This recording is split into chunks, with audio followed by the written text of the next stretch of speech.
ईरानी हमले से बौखलाए इजरायल ने अब तक कोई सीधा पलटवार नहीं किया है। हालांकि इस बात की पूरी आशंका जताई जा रही है कि इजरायल ईरान के हमले को आसानी से भूलने वाला नहीं है।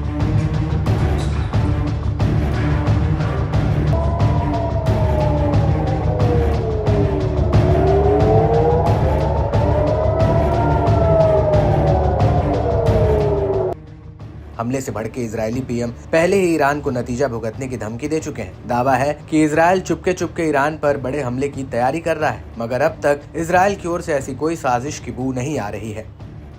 इससे ईरान समर्थित प्रॉक्सी गुट में भी खलबली मची हुई है। इस कड़ी में इराक में इस्लामिक प्रतिरोध के एक प्रमुख गुट के नेता ने इजरायल को कड़ी चेतावनी दी है। Iraqi Hezbollah brigade defence bureau के चीफ अबू अली अल अस्करी ने कहा, यदि इजरायल ऊर्जा भंडार से जुड़ा युद्ध शुरू करता है, ईरान, इराक, लेबनान या यमन में ऊर्जा स्रोतों पर हमला करता है तो दुनिया को हर दिन 12 मिलियन बैरल का नुकसान होगा। यमन के हूती लड़ाके बाब अल मंडाब में क्या करेंगे और ईरान में हमारे साथी होर्मुज जल डमरू मध्य में क्या करेंगे, इसका अंदाजा लगा पाना और भी मुश्किल है।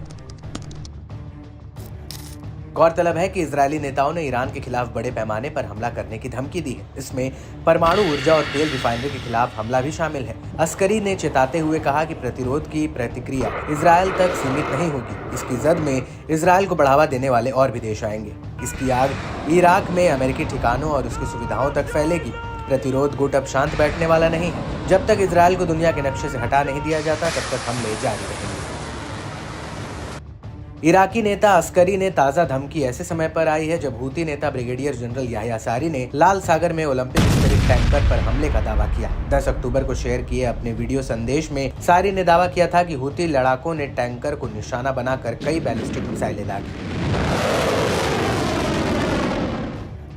नफ़ज़त अल-क़ुव्वात अल-मुसल्लहत अल-यमनिया अमलियतैन अस्करियतैन अल-ऊला इस्तहदफत मिन खिलालिहा सफ़ीनत ओलंपिक स्पिरिट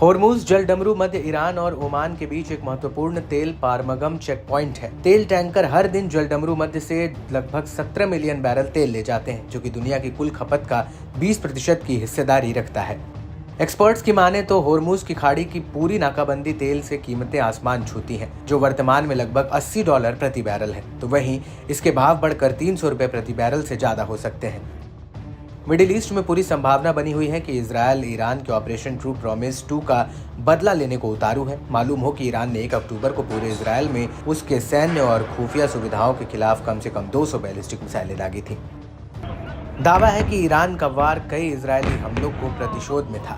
इसमें हमास के पॉलिटिकल ब्यूरो प्रमुख Ismail Haniyeh, Hezbollah chief Hassan Nasrallah और IRGC के जनरल अब्बास निल फराशून की हत्या समेत कई कमांडरों के मारे जाने के बदले अल अस्करी की हालिया धमकी इजरायली चैनल 14 की ओर से टेलीकास्ट किए गए एक हिस्से के बाद आई, जिसमें संभावित हत्या की सूची में अयातुल्लाह अल सिस्तानी, यमनी नेता Abdul Malik al Houthi, Hezbollah के deputy leader Naim Qassem, Hamas प्रमुख याह्या सिनवार, ईरानी Quds force commander Ismail Qaani और ईरान के supreme leader Ayatollah Ali Khamenei शामिल हैं।